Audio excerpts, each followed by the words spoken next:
working with that building is really a, a part of learning and kind of growing as an architect. It's that it deals with, which is not so much the building itself, but what kind of society it creates and what happens around it and how you relate it.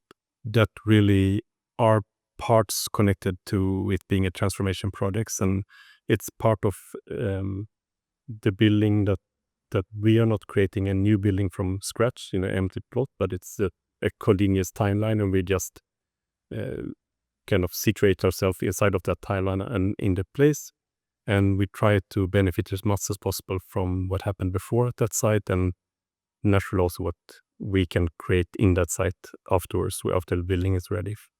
It's both a building that doesn't really have a fixed starting point and a fixed end point. It's a node in a continuation of a timeline, but it's also in the same way in space, that it's not confined to the limits of the building, but it really relates to the whole area.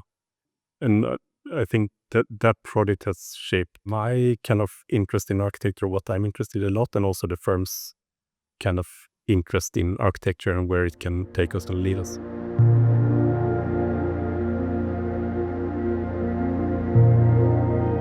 The thing I think maybe it's most interested and also like most about the project is this kind of disconnect between the new and the old. So where the old parts of the project doesn't really fit with the new ones. So it's a building that's built for one purpose, and we transformed it to a building built for something else. So what we're doing now really is what we were saying we were doing before. So it's also what we have been doing in history. So going to Europe and the history of Europe, it's always just building built upon another building and built upon another building. So I think this thing with the spaceship building landing from somewhere else is just a brief part in history, and that's not what we have been doing, and it's not what we're going to be doing in the future either, I guess.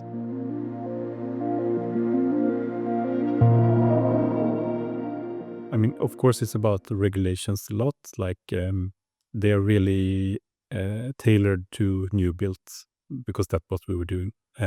So we have to change that, and there are a lot of activities working on it. So it's not my profession as an architect. I'm not expert in those regulations.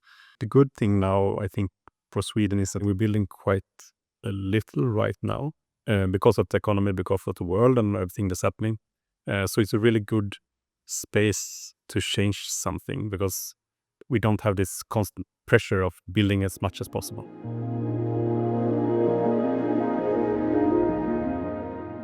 It is the developer Varstaden who found this themselves. They could choose between having enormous amount of trash that they had to get away with, or they could change the idea and see this as a resource. And in that project, and that's probably true for all projects, that it's not only for the environment, it's not only for economy, but it's also for the cultural heritage that we keep with the reused materials.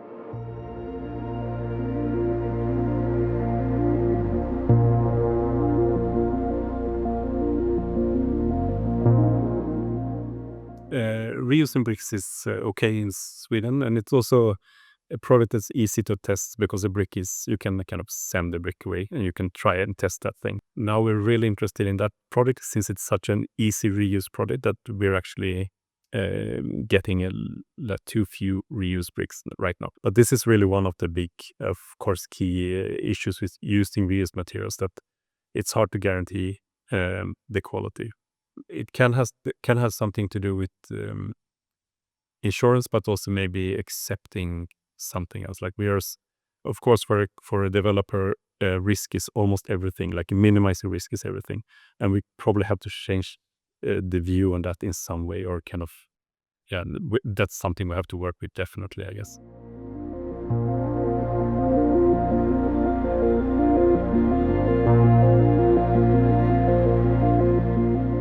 If we can, just for sustainability's sake, we need to use the buildings much more, or spaces much more. And beyond that, we can also, I think, do much more interesting things with the buildings. How can we put our creativity into the programming of the buildings. This is something that we have recently much more left to the developers to find the program, and as an architect we're really just trying to realize their ideas. But I think that our creativity could be put into that early stage of construction as well. And I really think that that's where the more interesting things will happen.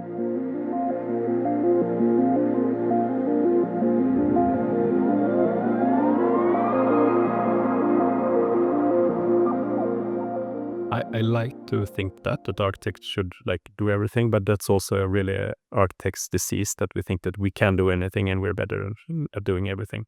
So probably that's not true. Probably it's much more about including more professions that we're not used to include in this business. Architects are already included. There is probably a lot of people that don't really get a voice in when we're building, and I think we have to get those guys into the process. But also as an architect, we want to be into that discussion.